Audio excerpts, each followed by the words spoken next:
Hada min fadli Rabbi. Hada min fadli Rabbi. Tirulah sahabat. Sahabat itu alladzina jahadu, amanu, wa jahadu, wa hajaru. Sahabat itu amanu. Ada apa? Hajaru. Kemudian, kalau kita amanu belum lengkap. Amanu. Sahabat itu amanu, jahadu, hajaru. Mereka disebut oleh Allah ulaika yarjuna rahmatullah. Ulaika yarjuna rahmatullah. Subhanallah ya. Mereka itu sudah beriman, juga berhijrah, juga berjihad luar biasa. Tapi mereka itu disebut oleh Allah ulaika yarjuna rahmatullah. Karena mereka tidak melihat dirinya, tidak melihat dia telah berbuat baik pada orang lain. Simpan itu di sisi Allah. Jadi itu adalah milik Allah.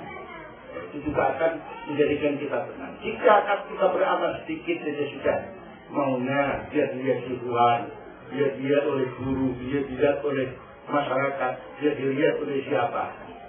Tidak tenang sendiri. Oh biar, namanya biar akhirnya tidak tenang. Karena itu kalau sudah beramal lillah, uang itu sudah.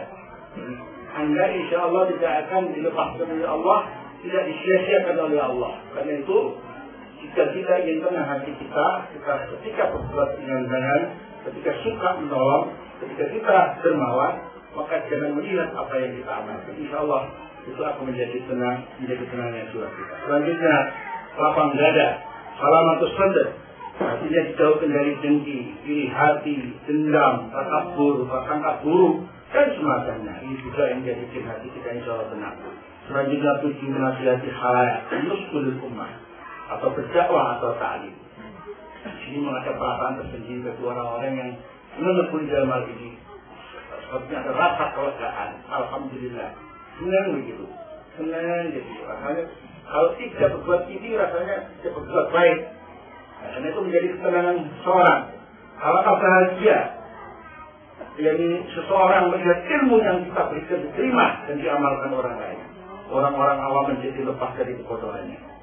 Dari sini ada satu kaidah al-muta'ati afdalu minal qadir, amal yang menyebar manfaatnya pada khalayak lebih utama daripada amal yang manfaatnya terbatas pada dirinya sendiri.